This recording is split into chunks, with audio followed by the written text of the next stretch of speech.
Bien, buenas tardes. Pues continuamos estamos ya llegando prácticamente al final de este congreso y a continuación vamos a dar paso al apartado de comunicaciones y para ello quiero expresar en nombre de la Asociación de Genes un agradecimiento especial a todas las personas que conforman el Comité Científico de este 12º Congreso Internacional de Enfermedades Raras y de manera especial a su presidenta, la doctora Rosario Domingo, a la cual pues agradezco como siempre su presencia, al igual que al resto de miembros del Comité Científico, e invito a que nos acompañe para presentar las 3 comunicaciones. De igual forma, les pido un fuerte aplauso para ella y para todas las personas que forman este extraordinario comité científico.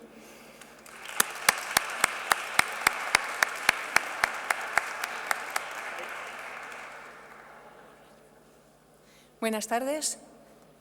Gracias por estar aquí y vamos a pasar, sin pérdida de tiempo, a presentar las comunicaciones. Ya hemos visto las comunicaciones tipo póster y ahora vamos a hacer las comunicaciones de presentación oral. La primera, el título es «Atención farmacéutica en el abordaje de familias con enfermedades raras» y la presenta Eloísa María de Velasco.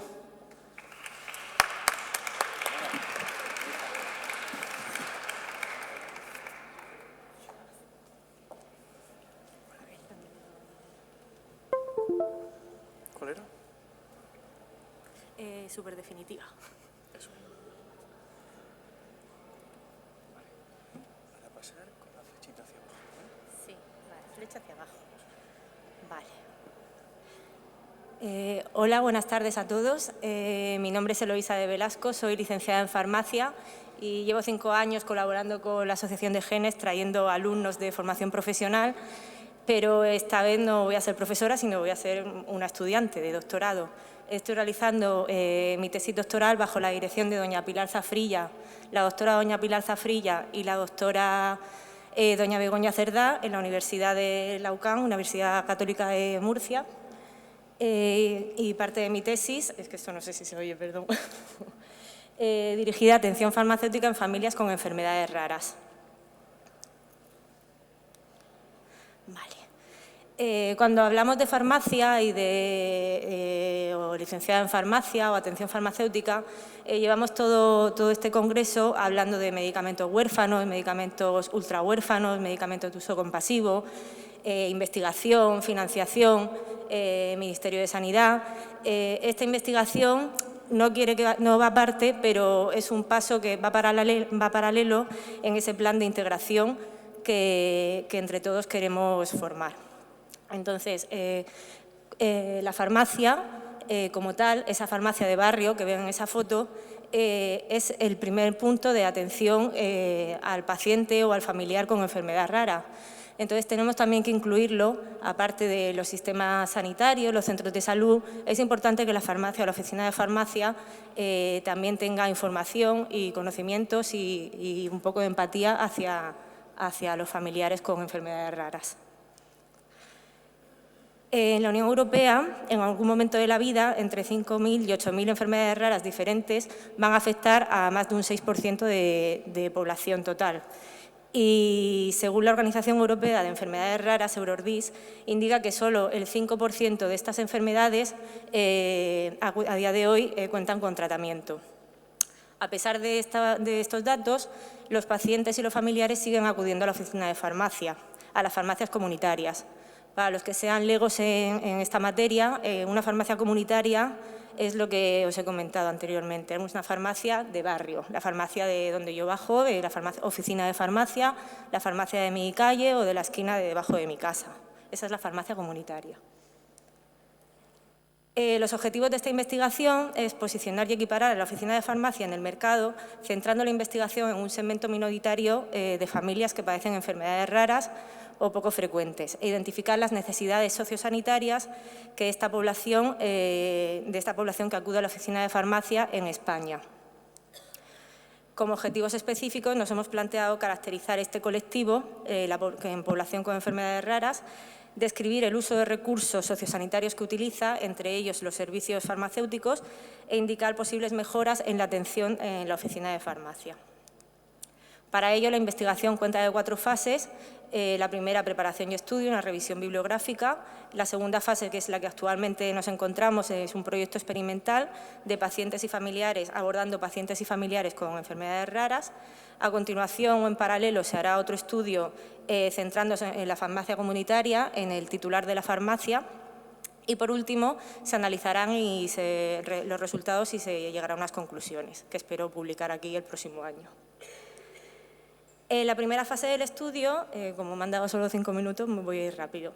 La revisión bibliográfica se va a centrar en varios pilares. Identificar ese perfil de usuario, o sea, al paciente o al familiar que acude a la farmacia, relacionar ese perfil con las actuaciones de venta y con las finalidades de la satisfacción del consumidor. Profundizar en el concepto de merchandising o el estudio del diseño de la farmacia, para impulsar la rentabilidad de ese establecimiento, que no se quede obsoleta en atención, y desarrollar técnicas para afrontar conflictos y reclamaciones en relación con familiares que tienen esta enfermedad, y profundizar en el concepto de calidad. Actualmente, en la fase 2, pues, se está realizando un proyecto de encuesta, la cual más adelante pondré el enlace por si alguien quiere participar. Se realizará un proceso de datos estadísticos, se extraerá la población diana, en este caso los familiares o pacientes, y se analizarán los resultados. En la tercera, una vez tengamos los resultados de esos pacientes y esas familias, de esas encuestas, las necesidades que ellos tienen, se las trasladaremos a la oficina de farmacia y haremos otra encuesta similar para el farmacéutico titular, para ver si puede poner en práctica o incluir en los protocolos de atención esas necesidades que los familiares tienen. Se realizará un proceso de datos y una valoración. Y, por último, pues, se analizarán todos los resultados y elaboraremos un informe final. En esta segunda fase, el cuestionario que se ha realizado se compone de 25 preguntas, la mayoría cerradas y organizadas en 4 bloques. Las características sociodemográficas, edad, residencia, enfermedad que padece, atención al paciente y servicio de apoyo, indicadores de calidad y atención de reclamaciones. La distribución de la muestra, aunque tenemos muy poquita muestra, de momento no podemos tener resultados, pero se pretende recopilar una muestra de entre 250 y 500 cuestionarios y realizar estudios de distribución según los siguientes factores: grupos de edad, frecuencia con la que acude a la oficina de farmacia comunitaria, disponibilidad del medicamento o los productos que precisen, aparte del medicamento prescrito, o otra serie de productos parafarmacéuticos, dermofarmacia, etcétera, dificultad para obtener productos que precisa y el grado de satisfacción con la atención de su farmacia. Hasta ahora, los resultados que hemos obtenido en la encuesta, esta encuesta ha sido contestada en su mayoría por personas con enfermedades raras o familiares, todos miembros de DGENES, de la Asociación de Genes, y un 27,4% lo han hecho a través de informantes clave, como suelen ser familiares o cuidadores. Y el 72% de los cuestionarios ha sido contestado por mujeres. La mayoría suelen ser las madres que preocupadas por sus hijos, pues hacen el cuestionario, van a la farmacia, preguntan al farmacéutico, etcétera. Aunque este estudio es nacional, a nivel nacional, la provincia que más respuesta ha aportado es la región de Murcia. Tenemos datos de Totarna, Bullas, Cartagena, Mazarrón, Molina de Segura, Villanueva del Río, Caravaca. Y 9 de cada 10 personas con enfermedades raras acude a la oficina de farmacia. En poco tiempo ya. Ya termino ya. Se referencian diferentes patologías como síndrome de Rett, hipertensión intercraneal idiopática, síndrome de Turner, CATS. Y como conclusiones, las necesidades que hasta ahora hemos resuelto son que el paciente no solo pide medicamentos, sino también productos de hemofarmacia como de nutrición, cremas emolientes, complejos vitamínicos, formulación magistral, pero sobre todo un consejo farmacéutico. Necesita asesoramiento e información por el farmacéutico. Y para concluir, la finalidad que tiene este estudio es una vertiente novedosa: la adaptación y mejora de atención farmacéutica dirigida a familiares con enfermedades raras. La encuesta sobre enfermedades y profesionales de oficina de farmacia Hay una escasa referencia bibliográfica, por eso queremos incluirla en el estudio y en el plan integral de atención al paciente. La población presenta elevados niveles de dependencia, falta de ayudas técnicas y otros apoyos para desarrollar la vida diaria, como comentaban ayer en los testimonios los padres de la madre de Pablo o de Nagore. Y la población con enfermedades raras resulta frecuentemente afectada por la imposibilidad de acceder a un diagnóstico. También hemos hablado de pacientes no diagnosticados. Eso crea frustración, pérdida de recursos y no se puede llegar al medicamento. Es importante que haya un registro de todas esas patologías para que el tratamiento y la atención en la farmacia sea mejor. Y el papel principal del farmacéutico no solo es vender el medicamento, sino farmacovigilancia, seguimiento, orientación, asesoramiento de información y no solo esos conceptos que aprendemos en la universidad. Yo aprendí hace 20 años en la Universidad de Valencia el aminoácido con la molécula, tal enfermedad. Aparte de esas habilidades científicas es muy importante los valores como empatía, habilidades sociales o capacidad de escucha. Y una frase para terminar, un farmacéutico sabio dijo: la mejor medicina es amor y cuidados. Y alguien le preguntó: ¿y si no funciona? Él sonrió y contestó: aumenta la dosis. Aquí tenéis, os animo a hacer una foto, no sé si están impresas los cuestionarios de la encuesta que la tiene la asociación. Y agradecer a Miguel Ángel, Juana, Naka, Encarna, mi directora de tesis Pilar, Begoña, Rosario por animarme a seguir estudiando y todos los pacientes y amigos y compañeros que habéis participado en este estudio. Muchas gracias por vuestra atención.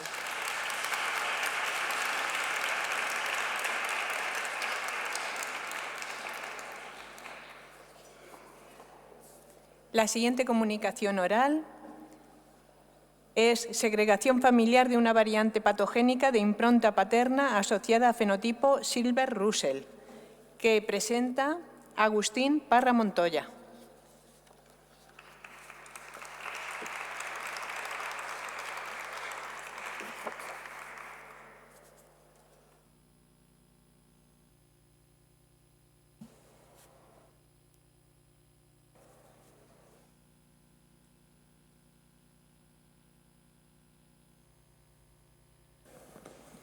Aquí. Bueno, pues buenas tardes a todos. En primer lugar, agradecer la posibilidad de dar a conocer nuestro trabajo en el Centro de Bioquímica y Genética Clínica. Y nada, como ya nos han presentado, vamos siendo. Mi nombre es Agustín. Vamos a plantear un caso en concreto del Centro de Bioquímica y Genética Clínica, que sería la segregación familiar de una variante patogénica de impronta paterna asociada a un fenotipo de Silber-Russell. Entraría este síndrome dentro de lo que se denomina las enfermedades de impronta, con una clínica característica, con una talla baja proporcional postnatal y también se puede determinar prenatal, con una fenotípica característica. Vamos avanzando para no llegar al... Y lo que teníamos enfermedad de impronta, donde hay una serie de reacciones químicas que encienden o apagan determinadas partes del genoma, lo que llamamos epigenética, que es el estudio de estas reacciones y que son cambios heredables en la expresión génica y que se producen sin un cambio de la secuenciación del ADN. Dentro del genoma tenemos las islas CPG, son entre 30 y 40 mil islas que se encuentran en el genoma, ricas en citosinas, de 1 kilobase de tamaño, y la mayoría de estas islas coinciden con promotores genéticos. Y estas enfermedades de impronta, lo que llamamos que están metiladas, lo que significa que está silenciado las regiones génicas, que es lo que desarrollaremos ahora en el caso clínico que presentamos. La heterogeneidad del Silber-Russell es muy heterogénea, puede ser probable tener un 44%, puede ser por metilación. Tenemos entre el 5 y el 10% de disomía uniparental materna, y el caso que vamos a desarrollar es una duplicación, que está en un 2%, una duplicación del 11p15. Perdón. En el Centro de Bioquímica y Genética Clínica, en los últimos 5 años, se han estudiado unas 31 familias. De esas 31 familias, 19% de ellas hemos detectado síndrome de Silber-Russell. La característica de la impronta materna la veremos enfocada en el H19, en el gen H19, en el que está metilado en el cromosoma del padre y se expresa en el cromosoma de la madre. En condiciones de normalidad veremos que hay un equilibrio en la dosis equilibrada de esta expresión génica, Vemos que en el cromosoma, en la parte alélica paterna, este cromosoma estará metilado, que decimos está silenciado, y se expresará el cromosoma IGF2. Y en el alelo materno vemos que el cromosoma H19 se expresa y está metilado el IGF2. ¿Qué significan estos genes? Pues un poco qué función o aplicación tienen. Tenemos que el gen H19 es un gen supresor del crecimiento y el gen IGF2 es un importante en el crecimiento fetal. En dosis normales, como he comentado, hay un equilibrio de la expresión genética, hay un crecimiento y un desarrollo normal del individuo, pero en el caso de este síndrome de Sindel-Russell hay una sobreexpresión del gen H19, con lo que hay un desequilibrio y hay una talla baja del desarrollo prenatal y postnatal posteriormente del individuo.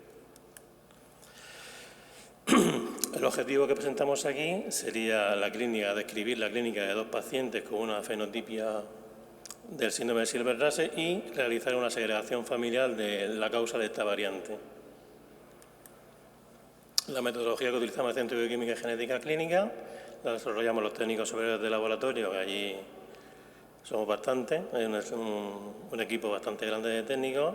En un primer lugar haríamos la extracción del ADN. En el Centro de Bioquímica utilizamos los equipos de Maxwell, que su metodología está basada en esferas magnéticas, y después haríamos un doble análisis en el laboratorio de citogenética y en el laboratorio de genética molecular, en paralelo para el estudio de este síndrome. En el laboratorio de citogenética analizaríamos mediante hibridación genómica comparada con el array de oligonucleótidos y en el laboratorio de genética molecular una técnica de MLPA de metilación. Voy rápido, pero no hay demasiado rápido, si no, no hay tiempo. En la imagen que tenemos aquí de los resultados que obtenemos, en la imagen del array, podemos observar que hay una duplicación de la información materna, que es donde se encuentra la expresión génica del H19. Entonces tiene puntero. Y en la imagen que tenemos de MLPA podemos observar la sobreexpresión bialélica que conlleva este gen H19, serían todos los puntitos que vemos en la parte de arriba. No, esto no lleva puntero. Bueno, y abajo, que es lo más importante, que lo conseguiremos con esta técnica de metilación, vemos el grado de metilación o de silenciación de este gen, que vemos que en el síndrome de Silver-Russell hay una hipometilación del centro de imprinting ICR1. Es decir, está poco metilado y hay una sobreexpresión del gen H19.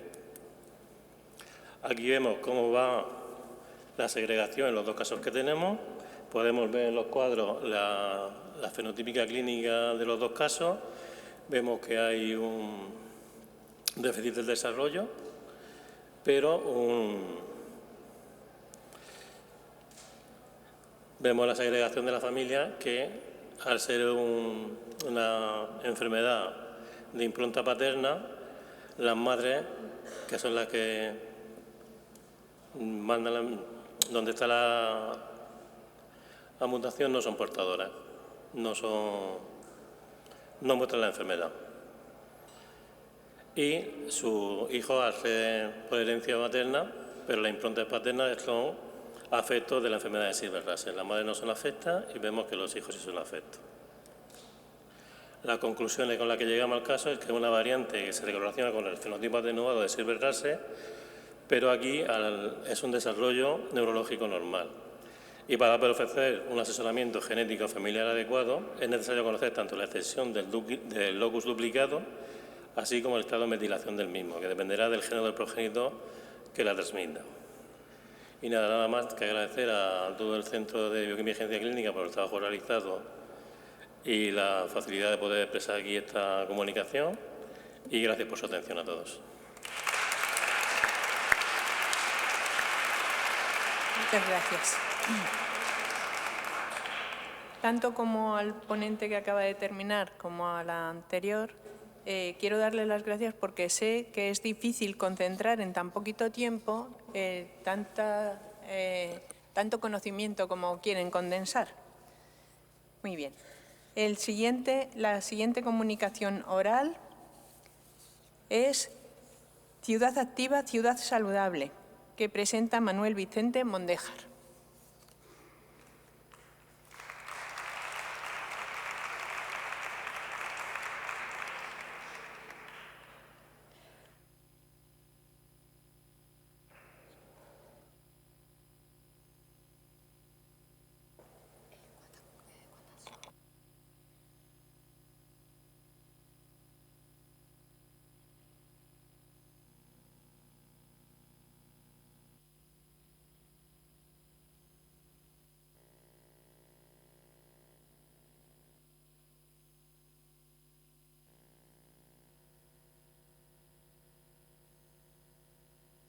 Hola, buenas tardes. Lo primero de todo, dar las gracias al Comité Científico por permitirme presentar aquí el trabajo que venimos realizando desde hace muchos años en Molina de Segura.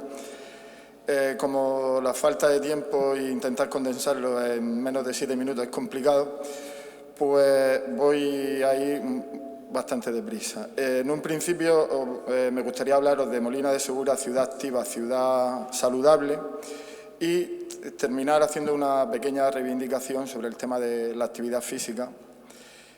Sabéis que, bueno, estos días se está hablando aquí mucho de la necesidad de tener leyes que protejan a las personas con discapacidad o con enfermedades raras, que muchas veces después de tanta lucha se consigue esa ley, pero luego no se aplica.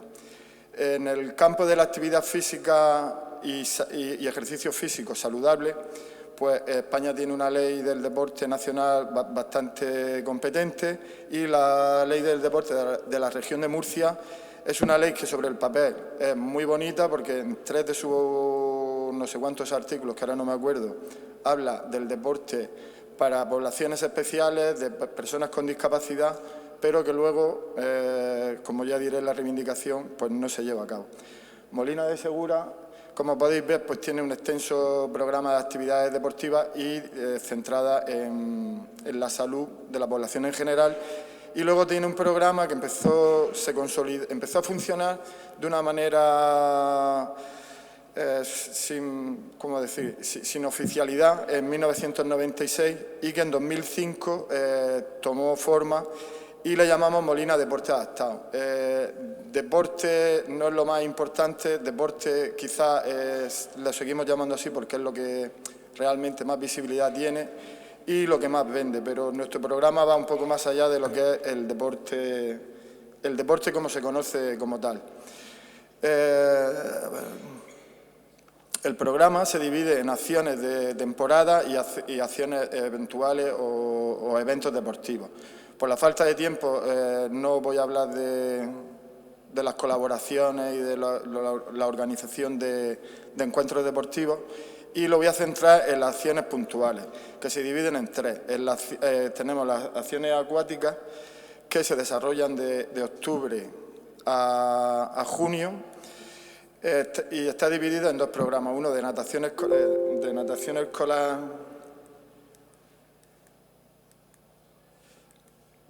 escolar adaptada, que es un programa enfocado a las aulas abiertas de los centros educativos de Molina de Segura en horario escolar. Luego tenemos un programa de natación que empezamos a atender a niños de 2 años hasta edad adulta, y luego tenemos empezamos con un programa de estimulación para luego pasar a un programa de enseñanza de la natación, y ya luego, en función de las capacidades de cada alumno, pues intentamos ir hacia la vertiente competitiva, o bien hacia un programa donde lo de menos es el rendimiento deportivo y lo más importante es la felicidad, por decirlo así de alguna manera, de los niños, o ya niños jóvenes o adultos, según.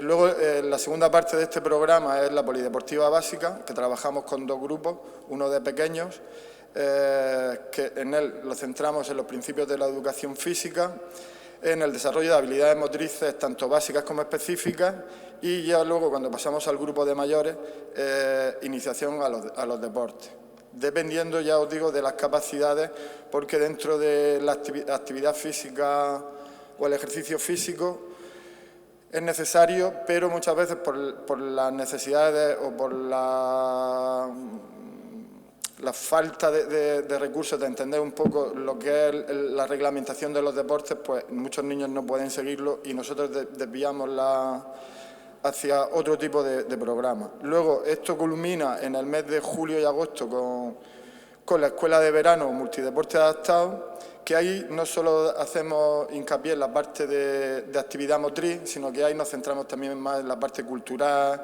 en actividades medioambientales. Es una actividad mucho más ociosa para el verano.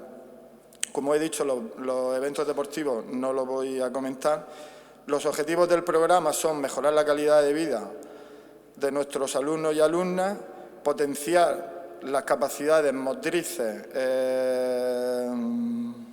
sociales y comunicativas de estos niños, y sobre todo la clave es motivar y creer sobre todo en ellos, porque cuando uno trabaja con niños tan especiales, a veces son ellos los que nos aportan y nos enseñan más que nosotros a ellos. Nosotros todavía estamos, o yo por lo menos que llevo mucho tiempo junto a un grupo de monitores o mis compañeros, estamos cada día intentando aprender de los hijos, de vuestros hijos. Actualmente se atienden a 92 alumnos en el programa de actividades acuáticas, 42 en el de natación escolar adaptada y 37 en la polideportiva básica. Mayoritariamente la población con diferentes grados de afectación que atendemos es sobre un 70% son alumnos del trastorno del espectro autista, un 20% estaría ahí englobado entre síndrome de Down y discapacidad intelectual y sobre un 10% serían niños y niñas con enfermedades raras. Entre las que estamos tratando ahora mismo, pues tenemos algún caso de Prader-Willi, perdonadme porque algunas están en inglés y mi inglés no es muy bueno, osteogénesis imperfecta, Phelan-Maddermint, alfa-talamesia, la distrofia muscular de Duchenne, Gallowi, Mowat, cuerpo calloso, fibromatosis y equifrágil, entre los alumnos que tenemos con algún tipo de enfermedad rara. Y a modo de conclusión, para ir terminando y de reivindicación, pues comentaros que el programa este es totalmente municipal. Desde hace 3 años tenemos un presupuesto propio dentro de la Concejalía de Deporte y Salud. Permite dar visibilidad y, sobre todo, permite la igualdad y la inclusión real, aunque sea un trabajo específico, pero como se ha estado hablando aquí hace poco, permite compartir el mismo espacio, hermanos, con o sin discapacidad. Sirve para concienciar a la sociedad y desde aquí, pues no sé si habrá alguien que trabaje sobre todo para la administración local o algún político o política, que programas de este tipo se pueden implantar, que es posible y que en aquel municipio de la región de Murcia que intente ponerlo en marcha, pues que puede contar conmigo para lo que necesite, para asesorarle. Y ahora, para terminar, me gustaría ponerle un vídeo. ¿No? Vale. Pues entonces, nada, que estoy en Molina de... Vale. Muchas gracias por vuestra atención y ya sabéis dónde nos podéis encontrar. Muchas gracias.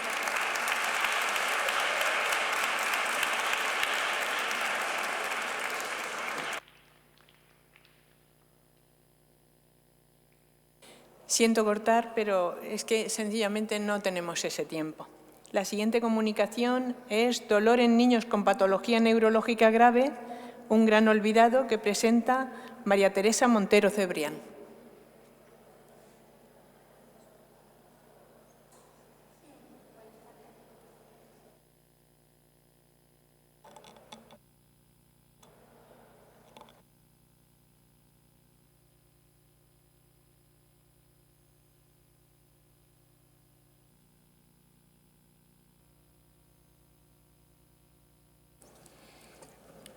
En primer lugar, quería dar las gracias a la organización por darme la opción de hablar de un tema que yo creo me preocupa mucho y creo que es un gran olvidado en la pediatría, que es el dolor en los niños con patología neurológica grave. Yo trabajo en la unidad de hospitalización domiciliaria y cuidados paliativos pediátricos y junto con mis compañeros nos encontramos habitualmente con este tipo de niños y realmente muchas veces no sabemos cómo abordarlos.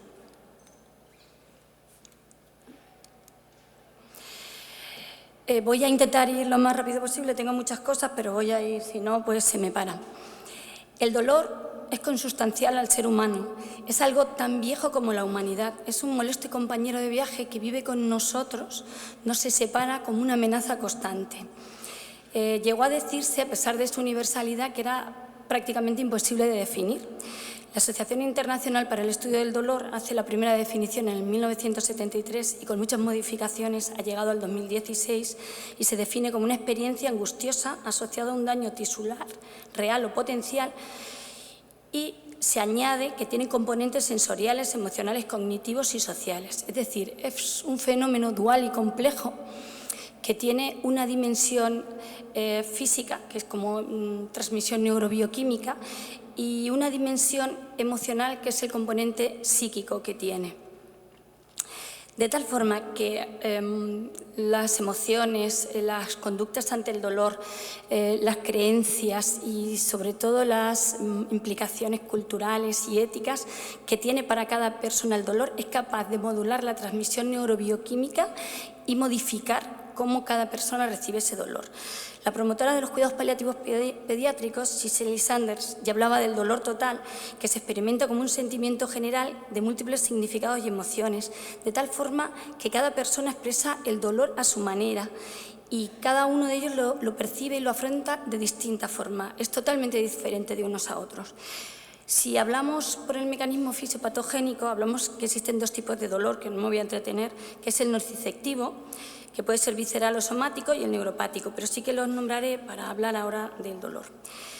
Por otro lado, cuando hablamos del dolor, no podemos olvidar que está muy unido a la bioética.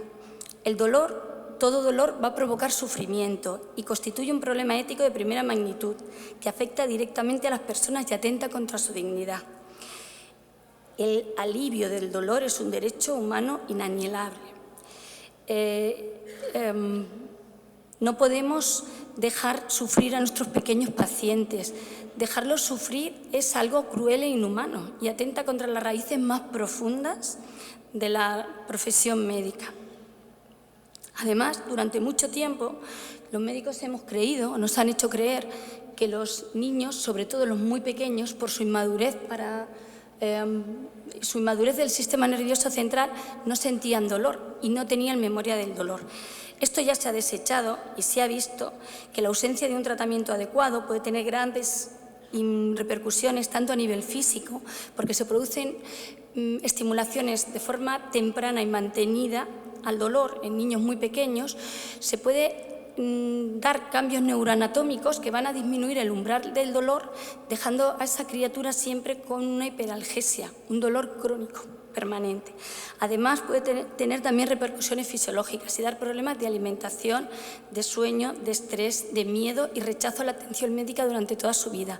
Y en lo que quiero insistir sobre todo es que la incapacidad de comunicarse verbalmente no va a negar jamás la posibilidad de que una persona experimente dolor y necesite un tratamiento adecuado para aliviarlo. El que no pueda expresarlo no quiere decir que no lo tiene. El dolor es un problema de salud en pediatría. No se sabe exactamente la prevalencia porque hay muy poquitos estudios serios que estudien este tema. Sí que sabemos que es muy frecuente e importante en niños con patología neurológica grave, que se define como una discapacidad intelectual permanente que limita la comunicación verbal y a menudo con una discapacidad motora coexistente. Sabemos que el 90% de estos niños sufren dolor recurrente durante más de un año en la infancia. El 70% de ellos lo sufren por lo menos una vez a la semana y el 50% de ellos tienen episodios de dolor de más de 9 horas, sobre todo los que tienen la discapacidad neurológica más grave. ¿Por qué ocurre esto? Pues esto ocurre por 3 procesos con origen en el sistema nervioso central, en los que no me voy a entretener, están aquí por si alguien quiere verlo. Y otro gran error es el suponer que solo los niños con función cognitiva conservada presentan sufrimiento.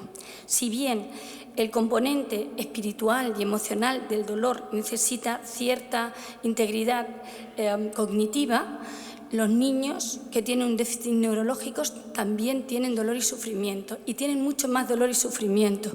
En estos niños son incapaces, tienen escasas estrategias de enfrentamiento y son incapaces de entender por qué les ocurre el dolor, incapaces de entender qué se va a pasar y no saben adelantarse a que va a curarse, el tratamiento va a ser efectivo.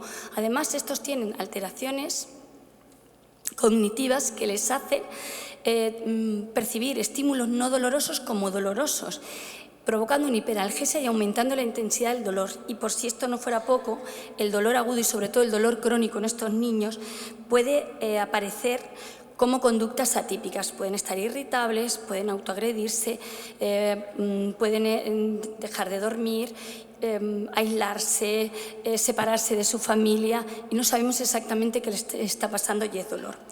Como esta capacidad para expresar el dolor y responder recíprocamente está muy limitada, van a depender de los padres. Estas conductas atípicas de los padres no siempre se reconocen, es muy difícil reconocerlas o se malinterpretan, de tal forma que se rompe la estrecha relación que tienen los niños con los padres y con sus cuidadores, y esto todavía aumenta más la angustia y la ansiedad del dolor. Por ello, en múltiples ocasiones, el dolor es mal reconocido y, como consecuencia, está mal tratado. Se considera que solo el 50% de los niños que tienen una afectación neurológica grave y dolor crónico reciben analgesia, solo la mitad de nuestros pacientes. Reflexionando sobre estos temas, me planteé el objetivo de este trabajo, que es analizar la situación actual sobre el abordaje del dolor en estos niños. Me planteé un estudio descriptivo, observacional y multicéntrico, tomando como población estudio mis compañeros de cuidados paliativos de España, según los datos recogidos por la Asociación Española de Cuidados Pediátricos. ¿Por qué cogí a mis compañeros? Porque somos uno de los colectivos que habitualmente estamos más acostumbrados a tratar y a cuidar a estos niños. ¿Ya llevo 7? Dios mío.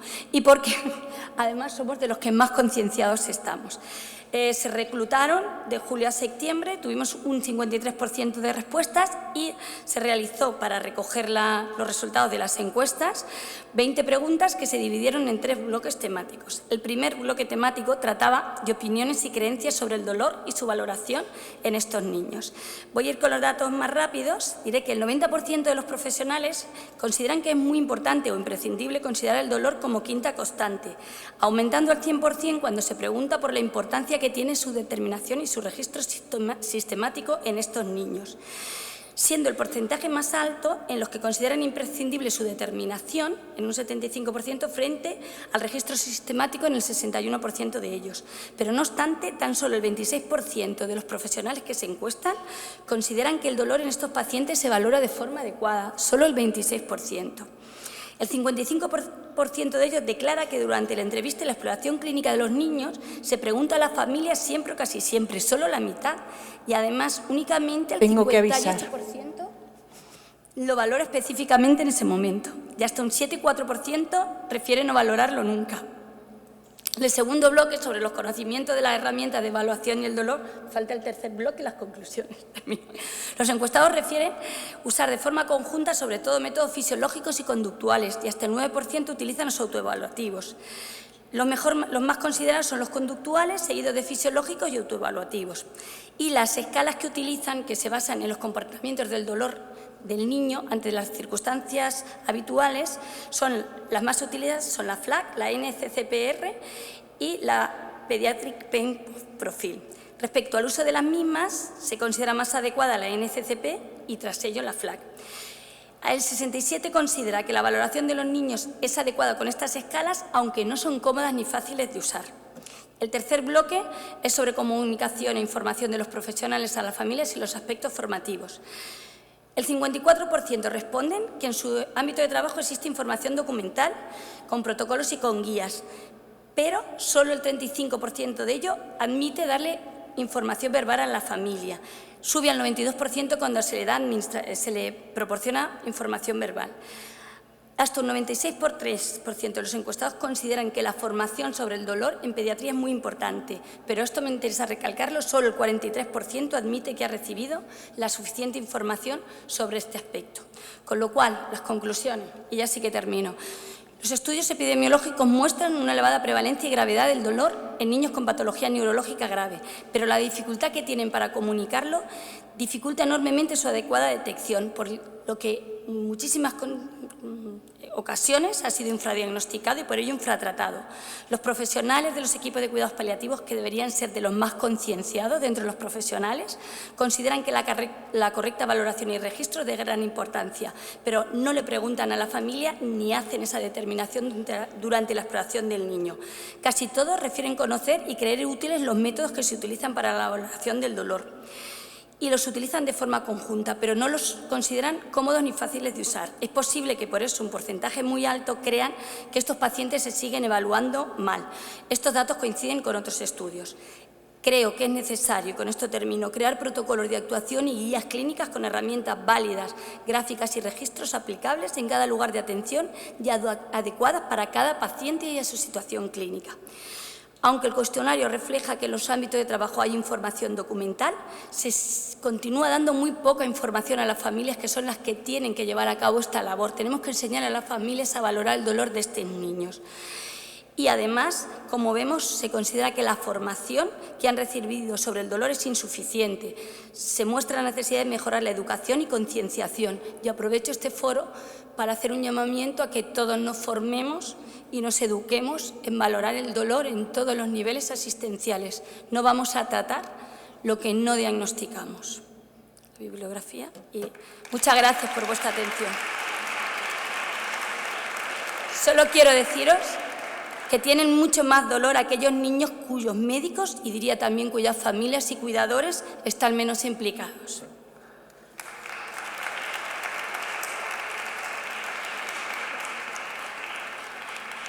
Ahora les pido un par de minutos que necesitamos para organizar la entrega de premios. ¿Otra vez? Sí. Bien.